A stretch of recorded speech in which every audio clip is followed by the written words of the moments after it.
Hello guys and welcome back to my channel. This is Ilocana Caregiver and based po sa Israel.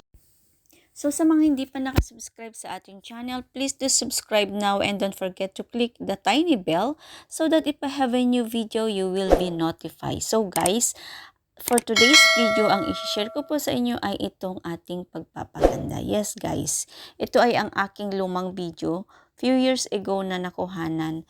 Pero isi-share ko po sa inyo yung ating libangan pag tayo ay nag-day off. So, lagi po akong pumupunta dito sa nag-aayos po ng aking kilay at yung nag-aalis po ng mga extra na buhok sa ating face para naman tayo ay gumanda-ganda.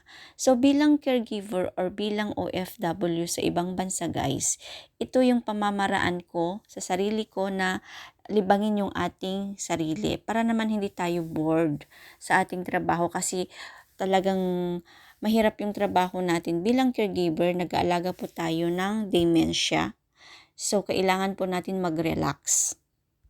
Sa sobrang tagal na itong video guys, nakalimutan ko na yung pangalan ng ating beautician. Arab woman siya at saka napakabait. Nabubulol ako at ayaw ko na mag-ulit ng mag-voice over. Guys, napakahirap mag-voice over sa totoo lang. Mas madali na lang yung yung talagang nagsasalita ka na nagbi-video. Kaso nga lang, kailangan natin i-voice over kasi nga matagal na itong video natin dito sa memory at kailangan na natin mag-delete guys. So ito, mabait siya. I forgot her name. Nakalimutan ko talaga. So, yan guys, yung ating ganap for today. At sa mga hindi pa nakasubscribe, please do subscribe now and don't forget to click my tiny bell again. Inulit ko ulit yung sinabi ko kanina sa intro. So, para mapahaba yung ating video. So, yan po yung ating update. I-share ko lang po sa inyo yung ating libangan pag tayo ay nag-day off. So, God bless everyone. Why? No, you will be red. It's red now.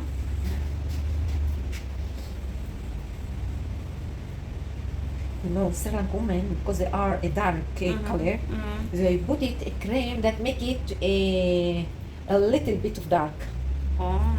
And they come to make their face here. It's make very balagan. It's make it the hair with the blood. Oh. And it's not good. They don't say for me. And because when I see that and I know what they put it for their face, every time I ask them, they want to be a white skin, but it's very dangerous. It's like They put something to become white. yeah, and it's make the skin very Sensitive. Yeah. Me, I just only put Yeah. sunblock and the foundation, Dermacol.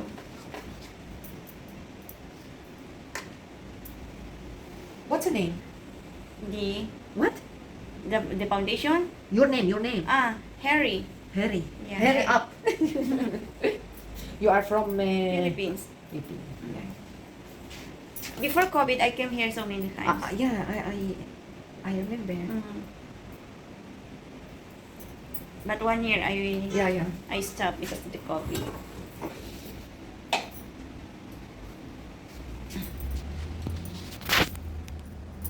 Yeah, I know. It's aloe vera. Okay.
It's rev. Yeah.